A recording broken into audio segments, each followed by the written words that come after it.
नमस्कार, मैं आर के पाल आप सभी दर्शकों का स्वागत करता हूं आपके अपने न्यूज़ चैनल शहर का दर्पण में। अब सभी खबरें विस्तार से। लखनऊ में आज heart and soul cultural welfare society की ओर से एक प्रेस वार्ता का आयोजन किया गया, जिसमें फाउंडर डायरेक्टर ने बताया कि उनकी सोसाइटी लगभग 36 वर्षों से चेतना मानसिक दिव्यांग संस्थान संगीत शिक्षिका के रूप में कार्यरत मंदाकिनी बहुगुणा शास्त्री, जो पिछले 13 वर्षों से विकासनगर स्थित heart and soul cultural welfare society की फाउंडर डायरेक्टर के रूप में अलग अलग उम्र की बेटियों को नृत्य, संगीत एवं वादन की शिक्षा देती चली आ रही है, और कहा उनकी हॉट एंड सोल संस्था की स्थापना 25 अप्रैल 2012 को की गई थी। उनकी संस्था की शुरुआत 2 बच्चों से हुई थी और उस समय हम कथक, भरतनाट्यम, इंस्ट्रूमेंट और वोकल म्यूजिक की क्लासेस संचालित करते थे। बच्चों की संख्या बढ़ने के साथ साथ उनकी विभिन्न प्रतियोगिताओं महोत्सव में भागीदारी बढ़ाई गई, जिससे अभिभावकों एवं बच्चों में रुचि बढ़ी। बहुत से बच्चों ने यहां शिक्षा लेकर डिग्री प्राप्त की और अब वो भातखंडे में उच्च शिक्षा लेकर आगे बढ़ रहे हैं। इसके साथ ही हमारी संस्था के बच्चों को कई अवसरों पर पुरस्कृत एवं सम्मानित किया गया और साथ ही मुझे भी कई बड़ी बड़ी संस्थाओं एवं मंचों पर गौरवान्वित किया गया, जिसमें अवध सम्मान, यूपी महिला रत्न सम्मान, वैदिक भारत रत्न आदि से नवाजा गया। हमारी संस्था में हारमोनियम, तबला, ढोलक, Kathak, Bharatanatyam, western dance, art and craft जैसी कई क्लासेस ली जाती है। डायरेक्टर मंदाकिनी के अनुसार बच्चों का मानसिक विकास होना अत्यंत आवश्यक है और इसी तरह बच्चों के टैलेंट को बाहर निकालने के लिए एक अनुभवी शिक्षक का होना भी अत्यंत आवश्यक है। साथ ही बच्चों ने जहां से अपने टैलेंट की शुरुआत की, जहां से शिक्षा ली, उस स्थान को उन्हें और उनके माता पिता को कभी नहीं भूलना चाहिए और उसका सदैव सम्मान करना चाहिए। आइए देखते हमारे संवाददाता की रिपोर्ट।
नमस्कार, मेरा नाम मंदाकिनी बहुगुणा शास्त्री है और मैं heart and soul cultural welfare society की फाउंडर डायरेक्टर हूँ और इसके साथ ही मैं चेतना मानसिक दिव्यांग संस्थान अलीगंज में म्यूजिक संगीत शिक्षिका के रूप में कार्यरत हूँ लगभग 36 वर्षों से। मैम, आपसे सबसे पहला सवाल मेरा ये है, आप अपनी ये जो संस्था चलाती हैं यहाँ पर, ये किस नाम से है और इस संस्था की स्थापना कब हुई थी और तब से लेकर आज तक इस संस्था में क्या प्रगति हुई और क्या आपने इस संस्था के थ्रू किन किन कार्यों को आगे बढ़ाया? ये मेरी संस्था का नाम है heart and soul cultural welfare society. इसकी स्थापना सन 2012 25 अप्रैल को हुई थी।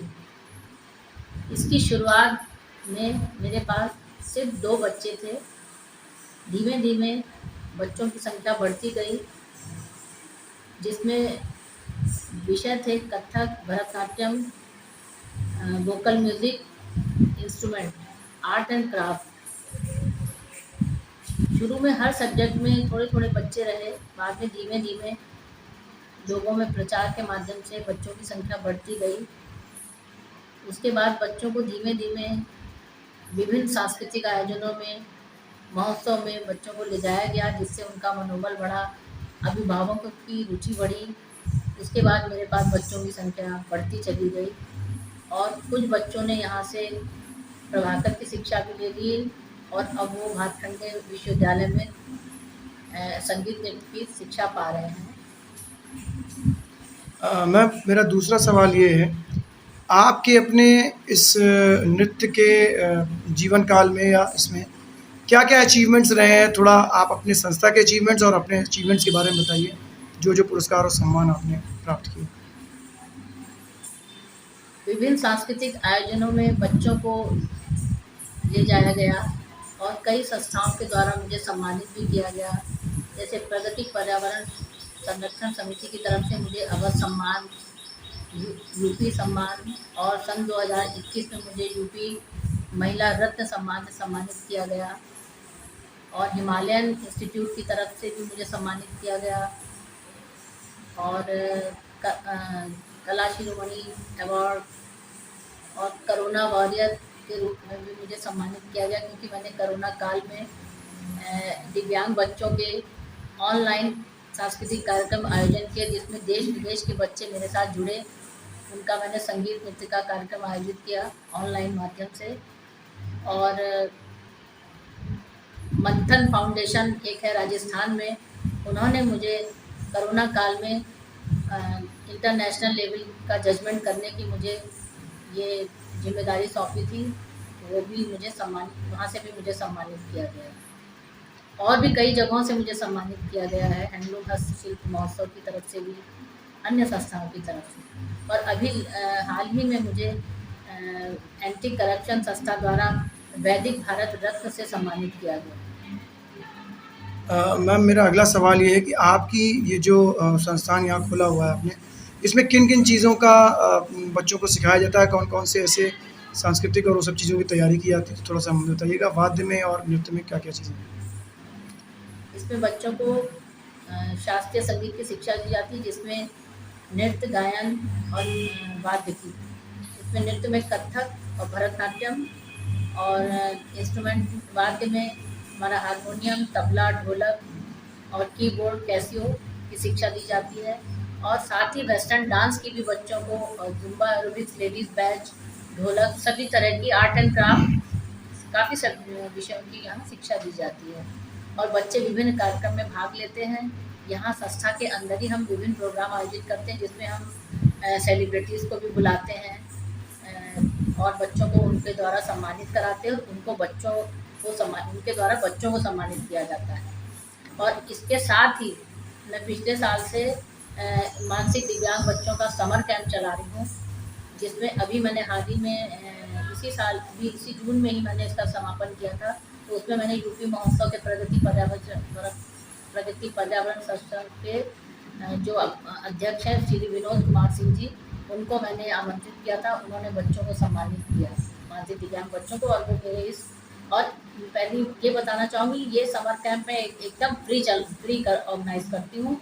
इसके लिए उन्होंने मुझे बहुत बधाई दी कि मुझे यही पता था कि आप केवल म्यूज़िक डांस की संस्था चलाती हैं, लेकिन आज मुझे पहली बार पता चला कि आप इन बच्चों का भी के लिए भी कार्य करती हैं और वो भी फ्री ऑफ कॉस्ट। तो उन्होंने मुझे आगे इन बच्चों के प्रोग्राम कराने में मदद करने की मुझे वादा किया है कि आगे आप जो भी करेंगे उसमें मैं पूरी हेल्प करूँगा। तो इसके विनोद जी बड़े अफसर, जैसे बड़े बड़े पुलिस अफसर हैं, बड़े बड़े डॉक्टर हैं, उनके अंदर ये टैलेंट है। साथ में सिंगिंग में कर रहे हैं, जैसे कि हकीम पलाश सैन है हमारे, देखिए हड्डी के ऑर्थोपेडिक सर्जन है, साथ में वो सिंगर भी हैं, अपनी सिंगिंग का कार्यक्रम अलग देते हैं। ऐसे ही शोभना नारायण कथक की बहुत बड़ी डांसर थी और वो IAS अफसर थी, पूरा दिल्ली प्रशासन को देखती थी। तो इस तरह के कई हमारे आगे व्यक्तित्व हैं जो पढ़ाई के साथ साथ आगे बढ़े, जिन्होंने पढ़ाई के साथ साथ मुकाम पाया, पढ़ाई का मुकाम पाया, शिक्षा का मुकाम पाया, साथ में अपने स्किल पे भी काम किया और उस पर भी उन्होंने अपनी महारत हासिल की और नाम कमाया, देश विदेश में अपने नाम कमाया, हमारे भारत का नाम रोशन किया। एक बात मैं आपके चैनल के माध्यम से ज़रूर कहना चाहूँगी कि बच्चे संगीत नृत्य में या किसी भी विधा में चाहे जितने आगे बढ़ जाएं, लेकिन उनके अभिभावकों को और बच्चों को जहाँ से उन्होंने शुरुआत की थी उस स्थान को कभी नहीं भूलना चाहिए। उसको हमेशा याद रखना चाहिए कि हम यहाँ से सीख के चले हैं तो हमें उसका सम्मान करना चाहिए। मत होइए कंफ्यूज, देखते रहिए शहर का दर्पण न्यूज़, क्योंकि खबरों की नब्ज पहचानते हैं हम। फिर अगले बुलेटिन में मुलाकात होगी, तब तक के लिए नमस्कार।